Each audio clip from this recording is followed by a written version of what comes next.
James chapter 5, beginning at verse 7, and I may get to verse 12 when we get through it today. Starting at verse 7, you find these words: "Be patient, therefore, brothers, until the coming of the Lord. See how the farmer waits for the precious fruit of the earth, being patient about it until it receives the early and latter rains. You also be patient. Establish your hearts, for the coming of the Lord is at hand. Do not grumble against one another, brothers, so that you may not be judged. Behold, the judge is standing at the door." Verse 10, "As an example of suffering and patience, brothers, take the prophets who spoke in the name of the Lord. Behold, we consider those blessed who remain steadfast. You have heard of the steadfastness of Job, the perseverance of Job, and you have seen the purpose of the Lord, how the Lord is compassionate and merciful. But above all, my brothers, do not swear, either by heaven or by earth or by any other oath, but let your yes be yes, and your no be no." Why? So that you may not fall under condemnation. Amen.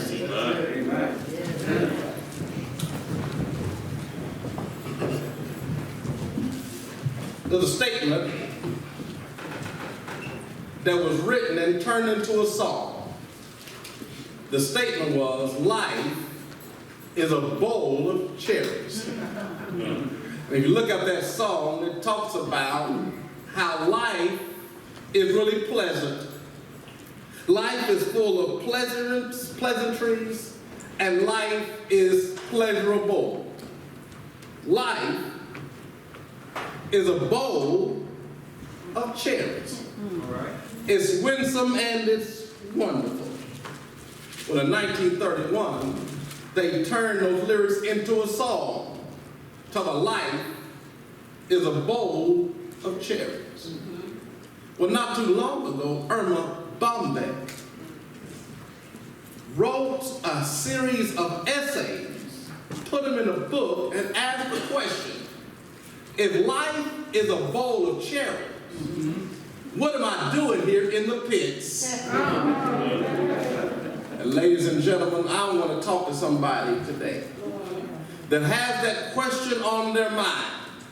If life is a bowl of cherries, what am I doing here in the pits? And I want to talk to somebody that living life right now in the pits.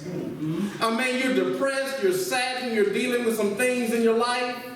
And even though people have told you on television and that they told you on Trinity Broadcasting Network that life is a bowl of cherries, I want to talk to somebody that has the question: if that's true, what am I doing here in the pits? Why am I struggling with depression? What am I doing here in the pits? Why am I having the feeling sometimes of throwing in the towel? Why do I have the feeling sometimes of just giving up? Why do I have a feeling sometimes that I don't want to have anything to do with Christianity? I have doubts, I have depression, I have all stuff going on. What am I doing here? Speak well, sir. In the pits. I thought my marriage would get better. We went through counseling. It seemed like it's gotten worse. What am I doing here? In the pits. I'm a young adult, and I decided to give my life to the Lord, and everybody around me doesn't even know anything about the Lord, and they dog me out. They talk about, what am I doing here? Yes, sir. In the pits. All right. I'm talking to somebody that as you get age, you start dealing with all kind of mental issues and dementia and all kind of struggle you have physically, ailments you have, and you say, what am I doing here? In the pits. I don't know who I'm talking to today. Yes, sir. Well, people have told you that all you have to do is give your hand to the Lord and your heart to God, Yes, sir. and everything will come up rosy. Then all you'll be is healthy, wealthy, and wise. You'll never be sick. You'll never be broke. All you got to do is attach your faith as a point of contact, and you'll have everything you need. All you got to do is blab it and grab it, and you'll be all right because you're blessed and highly favored. But there's somebody here today that realizes sometimes as believers we find ourselves in the pits. If I were to call the roll today, maybe y'all can testify, yes, there have been times when my life has been in the pits. I can't understand what God is doing. I can't understand why God is allowing me to go through what I'm going through. I can't understand why God is allowing me to have this sickness and this ailment and these financial conditions and these relationship problems. Sometimes you ask the question, Lord, what am I doing here? In the pits. Well, in our text, throughout the whole Bible, there's been some people that have lived life in the pits. Moses, when he was called out to bring the people out of Egypt, he was wandering in the wilderness for 40 years. He got frustrated, Dr. Workson, and said, "You rebels," and he struck the rock. What he was saying is, if I'm in the will of God, what am I doing here in the pit? Joseph can testify that he was a son of his favorite son of his daddy. And his son sold him into slavery. And he's in the pit. He's in the prison. And I just believe if I was Joseph, I would say, what am I doing here? In the pit. I love God. When a woman tried to sleep with me, I rejected that. Because I can't do this thing with the Lord, and that got me in prison. What am I doing here? In the pits. Read Elijah, the prophet of God. That they were able to rain down fire from heaven and consume the false prophets in Baal. The next thing you know, he's depressed. What am I doing here? In the pits. Well, James, in this text, is dealing with some disciples, some believers, and he's giving them some encouraging words for discouraged believers. And I think James is going to help us because James helps people out that's dealing with pits in their lives. Can I just go ahead and unpack this? Because you know the situation and the circumstance, this is connected to what we studied last week and the week before. Because in the week before we dealt with the arrogant people. We dealt with a boastful and bragging businessman. And then last week we dealt with the wicked wealthy. And the wicked wealthy had been exploiting the people of God and taking their wages, and now they find themselves in a situation where they're undergoing suffering. I mean, they've been taken advantage of, and they're wondering what is going on in their life. And James, in this text, gives them a prescription for what they need to do when they find themselves in the pit. And he gives them some encouraging words for some discouraged believers. Is anybody here can admit today there are times when you find yourself in the pit? When you look at the craziness of this world, you got men talking about men can have babies. They want to change it from a woman to a birth-bearing person. What in the world is going on? You can find yourself in the pit. You got preachers talking crazy, manipulating folk, lying to folk, don't even believe the Bible anymore. What am I doing here in the pits? Can I be honest with you? Sometimes I find myself in the pit. Preachers find themselves in the pit. What am I preaching for? Ain't nobody gonna pay attention. No. It's gonna go on one end out the other. What am I doing here? In the pits? Well, I want to go work for some other way than preaching the gospel. What am I doing here? In the pits. You counsel folk, they don't want to listen. Just do it to check off, say that we've done it. You see our school system breaking down. Kids cussing out parents. What are we doing here in the pit? See the exploitation, the wages remain stagnant, but corporate profits are going out the roof. People got to work 3 or 4 jobs just to make ends meet. While people are making billions and trillions of dollars. We'll continue to. That'll make you say, what are we doing here? And when is God going to do something about it? See abuse of children. See gun violence. You say, when is God going to do something about this? Maybe it's just me. I think James helps us. Because if you are where I am, and like many people are, when you see what's going on in the world, you say, God, when are you going to do something? When are you going to intervene? Why is there poverty all over the world? People making 50 cents a day. Exploitation. What are we doing here in the pit? James helps us. That may not be what you want to hear today. Because James says this, number 1, when you find yourself in a pit, you know what James says? It's right here in the text. There's a patience demanded in your situation. Look what it says in the text. These people are suffering, these people are going through something, and James had the unmitigated gall to say these words, be patient. Now that's not what you want to hear. Macrothumia, be long suffering. Be patient, therefore, brother. Y'all see that? Because remember, therefore, we all need to ask the question, whenever we see therefore, we need to ask what is it there for? It's a pivotal term, isn't it?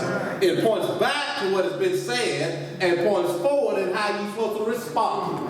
Be patient, therefore. Well, what happened? Well, we talked about the wicked wealthy and how God is going to ultimately judge them, because when Jesus comes back, He's going to come back as judge. He's going to settle all these accounts. He's going to come as judge.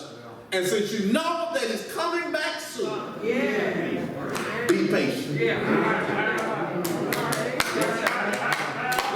Now here's a theological problem. Can I just give you the theological problem as I'm trying to unpack this one study? They're saying that the Lord's return is imminent. At any time. We see that all throughout Paul's writing. We see it in James. They're expecting the Lord to come back anytime. But wait a minute. My theological problem crept into my study. Were they wrong? This is 2,000 years ago. And Jesus has not come back. That doesn't offer me any hope sometimes. Because what if we have to wait another 1,000 years? And James understands that nobody knows the day nor the hour. Yes, sir. But we're all living in the last days. And we need to live our life as Christ can return at any moment. That's right. So the struggle is, well, when is it going to happen? James said, you don't know. But this is where faith comes in. This is where trust comes in. But you need to be patient with a sense of expectation. The coming of the Lord. And so we know we all talk about when we all get to heaven, what a day of rejoicing that would be. That's fine. But when Jesus comes back, he's also going to come back as judge, the day when he's going to right every wrong. And you got to trust that. Even though you can't understand it. You got to trust that God is going to settle all accounts whenever it is, because there's such thing as cosmic justice, ladies and gentlemen. But they may not get it right now, but in the end, there's justice is going to be met out. Be patient. Be patient. With a sense of expectation. That word macrothumia, we can cancel the outward be to be long, not to be so short-tempered. It has the idea of long suffering, to have a long fuse. See, ladies and gentlemen, when you're going through something, it's easy to be impatient, isn't it? We live in a society, Sister Jackson, where things are done immediately. We have microwave ovens. And Brother Bo, we're impatient with microwave. We set it for 2 minutes and we wonder what's taking so long. Because we become an impatient people. Studies were done where people don't even want to spend time downloading a song because it just takes too long. That's why you always upgrade your internet, because you won't download and upload speed. Why? Because you don't have time. Impatience. See, patience is what many of us strive for, but very few of us have. Ladies and gentlemen, our problem is we are very impatient. Isn't that right? Yes. That's right. You got to be patient. You got to be long fused in this situation. He said, be patient, therefore, brothers, at the coming of the Lord. You don't know when it's going to happen, but ladies and gentlemen, it will happen. This same Jesus that rose up and was sent is the same one that's going to come back. And he's going to come back and he's going to settle account. Therefore, be patient, my brothers. I know you're struggling right now. I know you're going through something. Can I share something with you?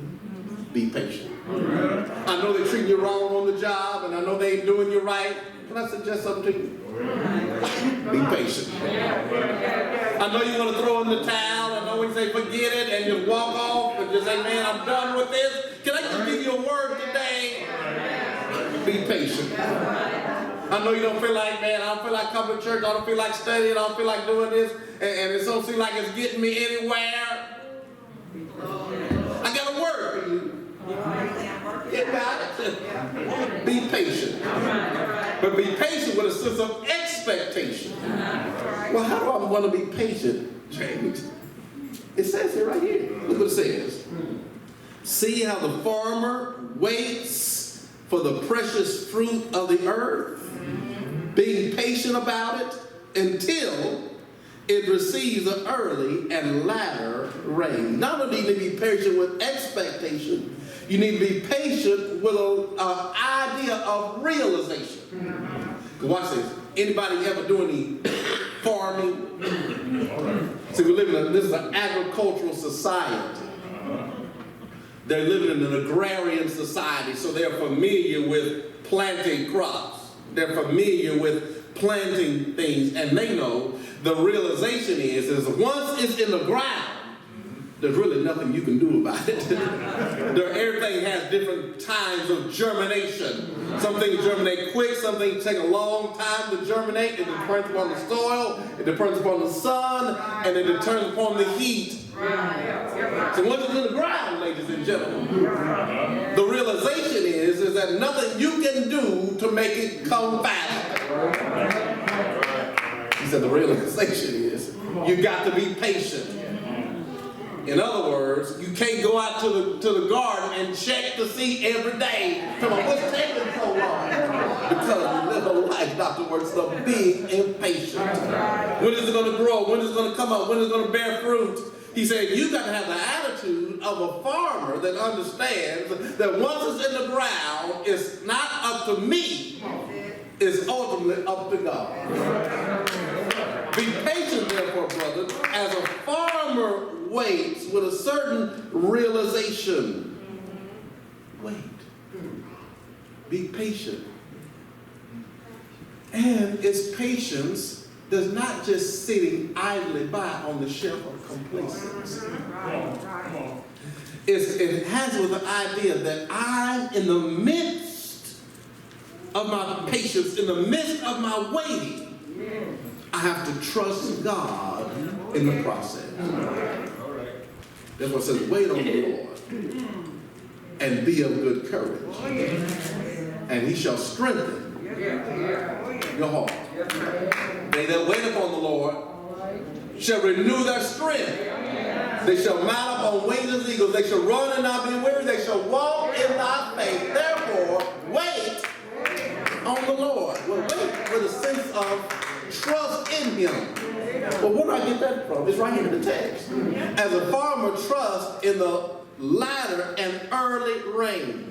See, if you live in that time in Palestine, you have two times the season of the rain. It'd be the early, late, and the latter rain. But the reality is, Brother Mosier, is that you as a believer in that agrarian economy in Palestine, it was really an issue of trust in the Lord.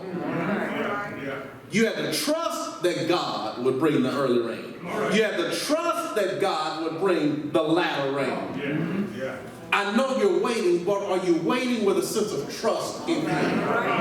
Confidence in him. That he'll do what he said he's going to do. I don't know who I'm talking to today. Because you're doubting what God has said. You're doubting what God is going to do. He said, but you got to have a realization and expectation that God will come through on what he said. It's the early and the latter rain, being patient about it until it receives the early and late rain. In other words, don't give up until the rain comes. You're waiting for it to sprout and it's not doing. You just hadn't had the early and latter rain. Can I talk to somebody today? He said, you're trying to give up and you're not waiting on the rain to come. Waiting on God to come through. Be patient, therefore, brothers. There's a demand in the situation. But what? Not only patience with expectation and patience with realization. Here I'm going to lose my friend. Patience without retaliation.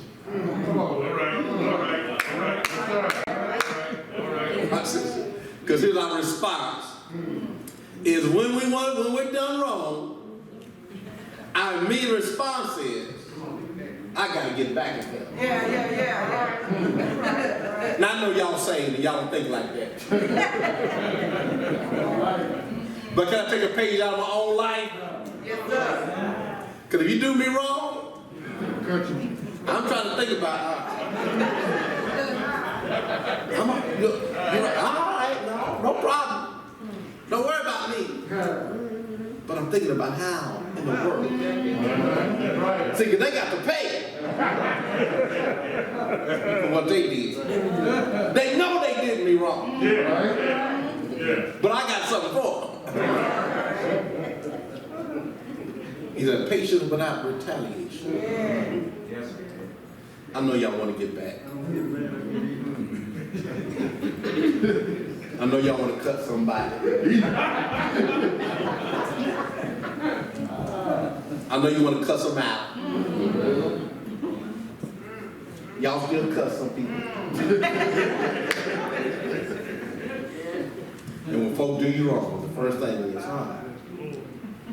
watch your back. He said, be patient with expectation as a farmer waits for the latter and early rain.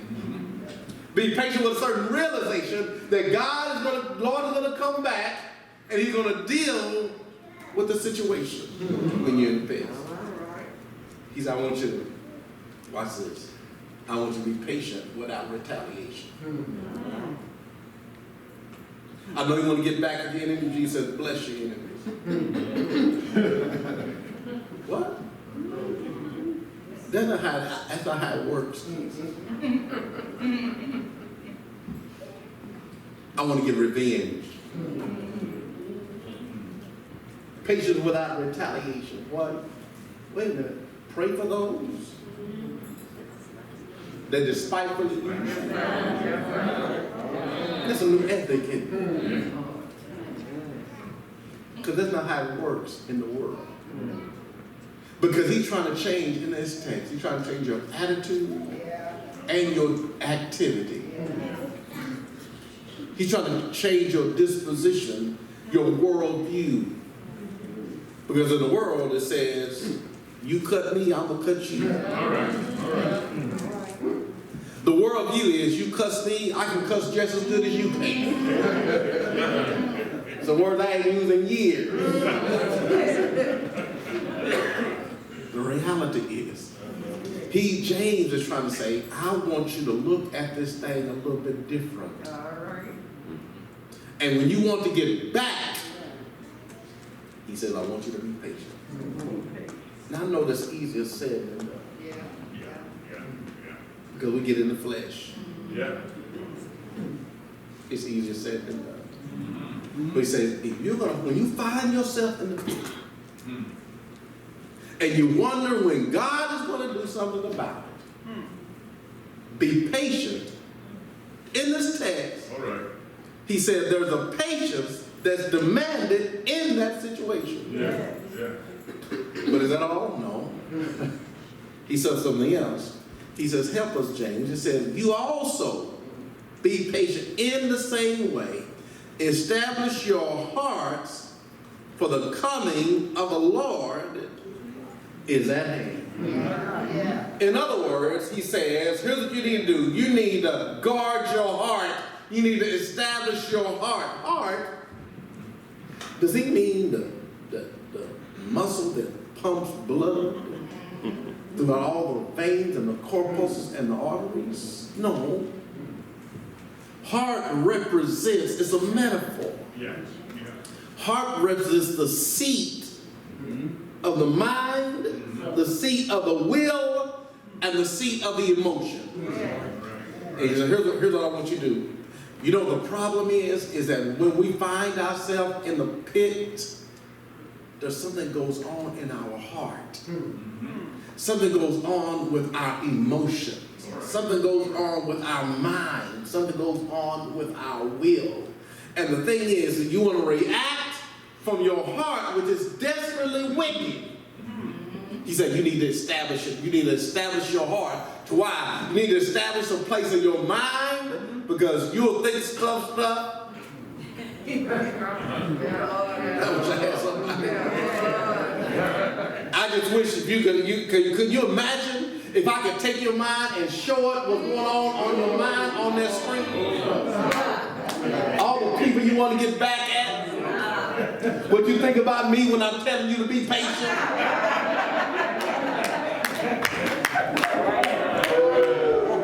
See, the reality is you need to guard your heart and your mind in times of suffering. Be patient. Establish your heart to the coming of the Lord. He said, well, James helps us because he tells us not only is there a demand in your situation for patience, but it's also the proper demonstration of patience. Because here it says, not only is there a patience that's demanded in your situation, there's also a patience that's demonstrated in your speech. And y'all gonna get quiet now. All right. Because here's the reality. tell by what you're doing, what you're going through in your mind, because it's gonna come out of your mouth.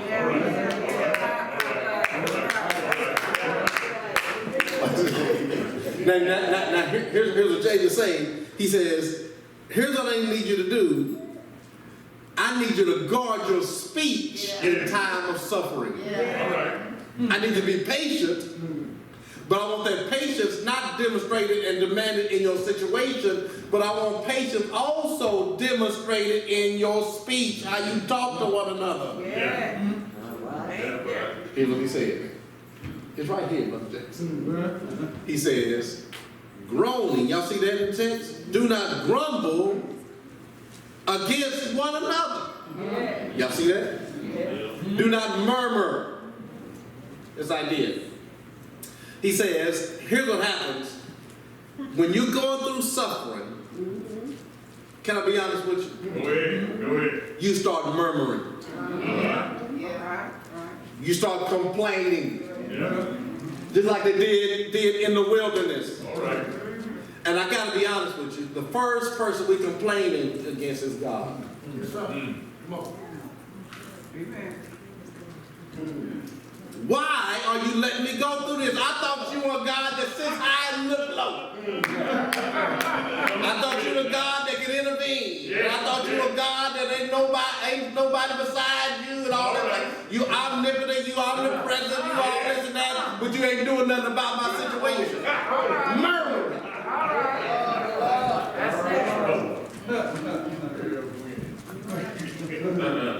Why'd you leave this person in my life? This woman you chose. She gave it to me and I didn't. And oftentimes, murmur against God. Do you ever murmur? Do you ever groan? Do you ever gripe? Do you ever complain? You ever ask God, man, what in the world are you doing? Do you know what you're doing? All right now. All right. Why are you allowing this to happen? You must not care about me.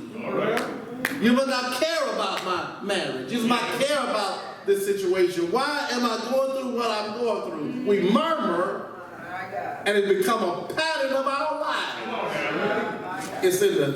The language it suggests that he's trying to stop an action that's already in progress. It's already a part of their life. So it's not, do not murmur. The question is, the statement is actually this: stop murmuring. We do that, don't we? But not only do we do it against God. James said the problem is you grumble against one another. So when we go through suffering, they can call you. Here's what we do. We try to find somebody to put the blame on. Yes, sir. Well, We see that in relationships, don't we? You see that in marriage, yes, sir. don't you? Yeah. Well, see, I told you, if you wouldn't have done that, if you would have listened to me, I told you that didn't make no sense, first of all. You just like your mama won't listen to nobody. You just like your daddy, hard-headed. I see why y'all do your first marriage didn't work out. You act like murmuring. Against one another. Come on with it. And it comes out sometimes in our speech. I'm sick of him. Whoa. I'm so tired of this. Maybe some of these kids get grown enough. I just got to get them out of high school. And I'm done. Murmuring.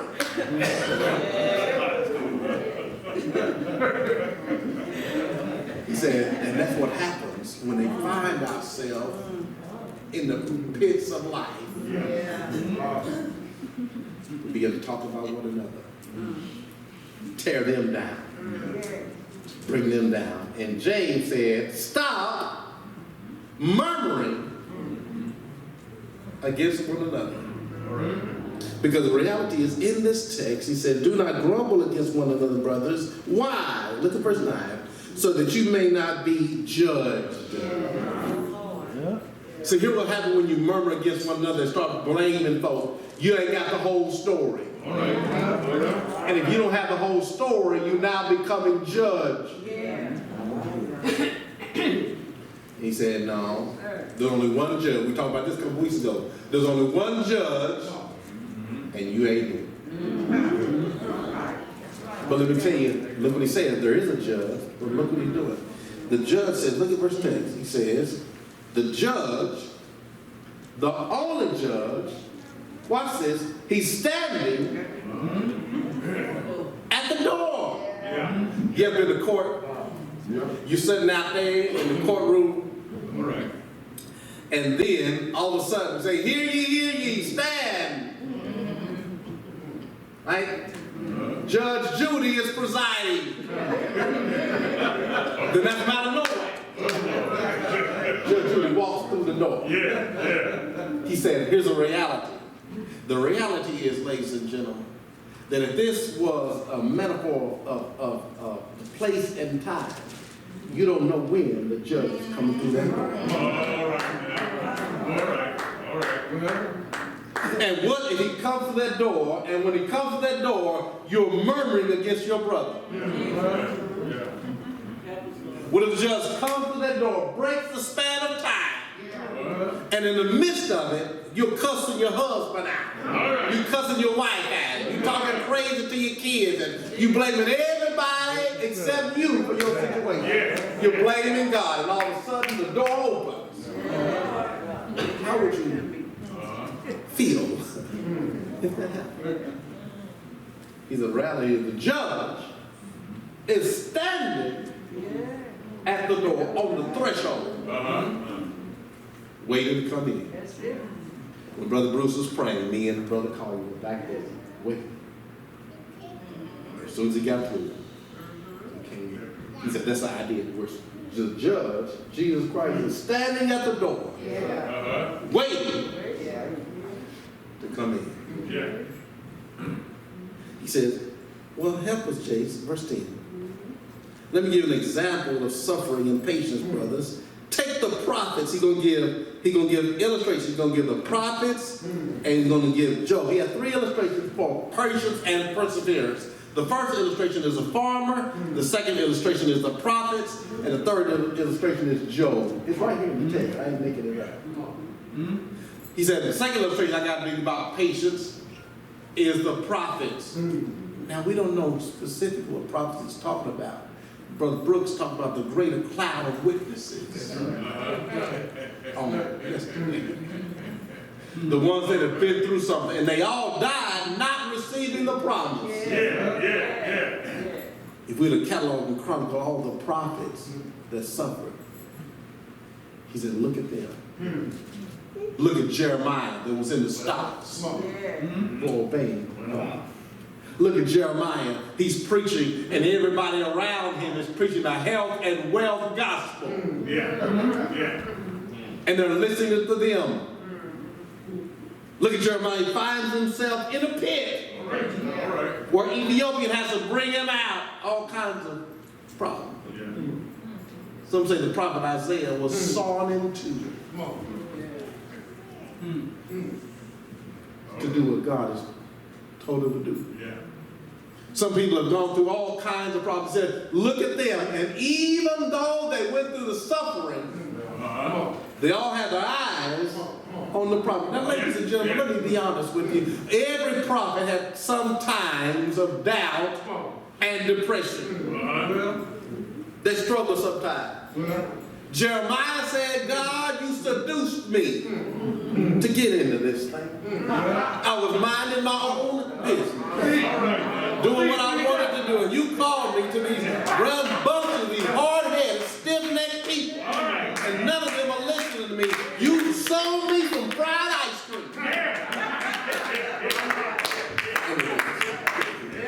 And I said I wasn't going to do it no more. I said I wasn't going to preach in your name, but it's just like fire. I wish I had somebody to shut up in my bones. I'm going to have somebody to say, when you want to throw in the towel, you want to wave the white flag, God is going to put a burden on you, so I want to quit, but it's just like fire. Shut up in my bones. The times when you struggle with the call of God on your life. Times when you struggle with what God is trying to do. But you can't throw it away. You can't give up. I can't stop preaching. I can't stop teaching the word of God. If I did, I would really just shrivel up and die. Because even though I go through hell and high water, God has called me to take the prophets. All right. Even though they went through a lot of things, they look forward to the coming of the Lord. And they have less information than what we have. All right. All right. We have Jesus as our example. They didn't. They had we have the crucifixion. They didn't. We have the resurrection. They didn't. We have the promise of the soon coming return. They didn't. They all live by faith. To use that as an example. Look at the prophets. But also he says this. Also look at this idea of perseverance. Look at Job. I was going to have Brother Tim come preach this because he loves Job. But watch it. He said, look at Job. All right, now. Not just his patience, because he sometimes got impatient. He said, but look at Job's perseverance in it. When he lost his family, he lost his fortune, he lost his fitness, he lost his finances. Come on. That would have been enough. Yes, sir. For me to say, I'm done. But in the midst of that, he persevered.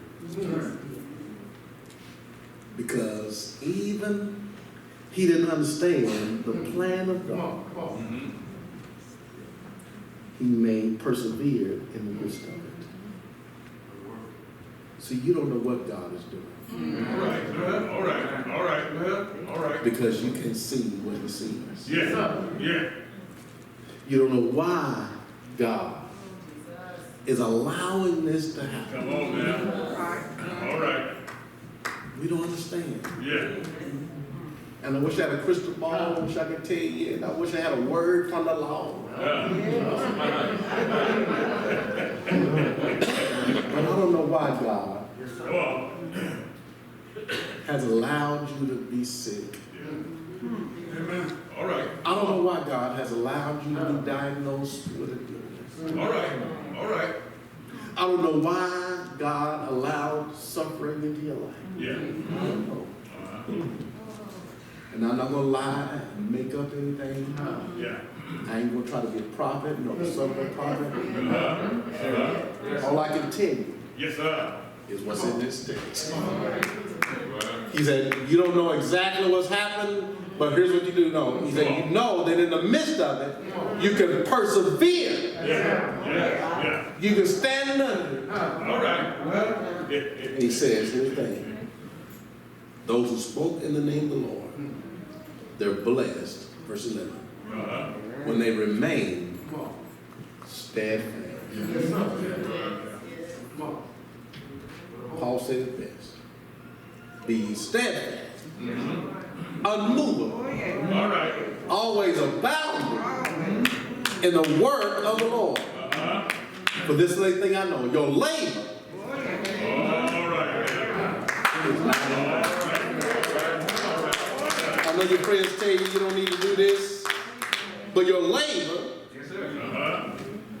is not in vain. I like the choir because here's a Jay's conclusion. We won't get to verse 12, but can we go conclude verse 11? He said, when you look at the life of Job,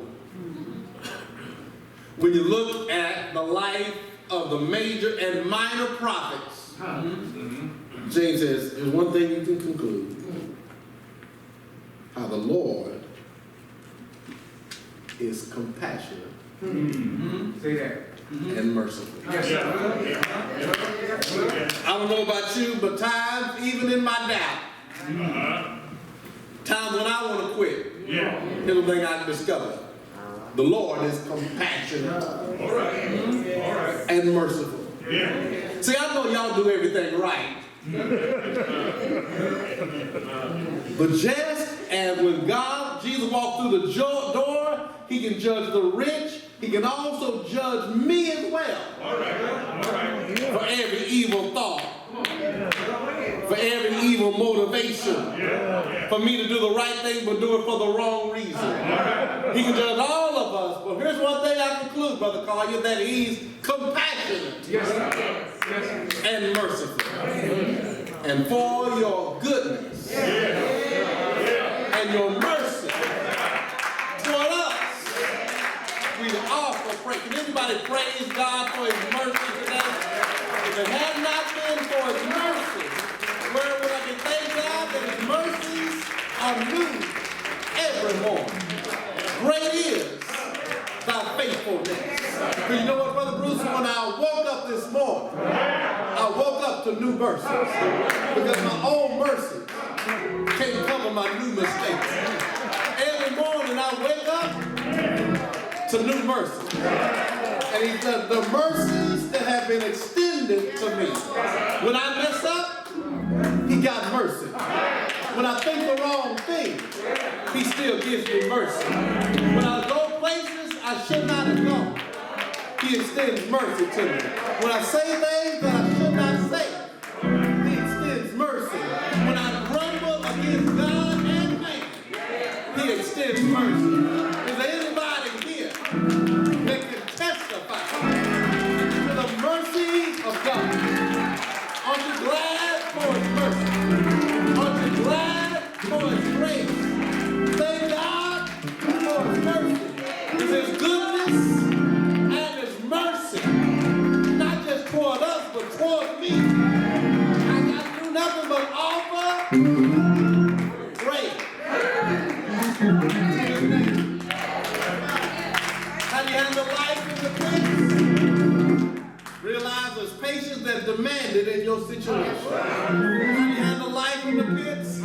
Let your patience be demonstrated in your speech. If life is a bowl of cherries, what am I doing here? In the pits. And when you find yourself in the pit, trust God and wait.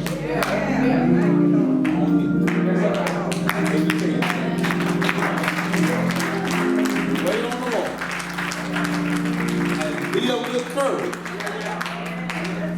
He will strengthen our living witness. He will strengthen your heart. The door of the church is open. You're here today and you don't know Jesus in the pardon of your sins. You're talking about, what in the world is he talking about? I don't understand. Here's the thing. There are certain things theologically you won't understand if you're not a person that's saved. The Bible says that the natural man does not understand the things of the Lord. All right. Because they're spiritually discerned. So if you don't understand spiritual things, it may be an indication, ladies and gentlemen, that you don't have a relationship with God through Jesus Christ. Now you may be involved in church. You may have been baptized, but you don't have a relationship with the Lord. You know about him, but you don't know him. There's a difference between knowing about a person and knowing the person. So how do you get to know Jesus? Not know about him. How do you get to know him? How do you get to know that wonderful plan of salvation? How do you get to know him? Well, simple. All you got to do is admit that you are sin. The Bible says all is sin and come short of the glory of God. You acknowledge that. But you also got to acknowledge that when you sin, you're sinned by nature. You were born to sin and shaped in iniquity. That's why you do things that Nobody taught you how to do it. You were born in sin. And the reality is, ladies and gentlemen, that sin has to be paid for. The Bible says the wages of sin is death. That's the bad news. All right. You're going to die. Like taxes. Can't escape it. Death is one for one. Death hadn't lost you yet. You're going to die physically. But it's reality. You don't want to die spiritually. And be separated from God in eternity. Wages of sin is death, but that's the bad news. The good news is that the gift of God is eternal life in Jesus Christ. So what he's done is that you owed a debt that you can't pay. He paid a debt that you did not owe. All right. And he was beaten, battered, buffeted, and bruised so you could have a relationship with God. All you have to do is just say, you know what? I can't work my way up. I can't do these things to make myself appear before God. All I have to do is just trust what Jesus has done on the cross for me. And once you accept that and place your eternal destiny in his hands, then what he's done, he said you could be saved. So the first invitation is, you don't know him, talk to somebody. I want you to come today. And we'll share with you what you need to do. How simple it is. We have counselors here, we got deacons here, making these things. But if somebody here today that is not a member of nobody's church. All right. All right. You don't know, well, I can worship in my own way. But here's the thing, you need brothers and sisters in Christ. All right. To spur you on toward glory. The second invitation is if you're here today and you don't have a church home and the Lord has moved upon your heart to become a part of this church, St. John, I know I'm not by myself, say we can do it. So if you don't mind today, your legs want to stand. Everyone stand, please. If you're here today and you want to come have a relationship with the Lord, you want to come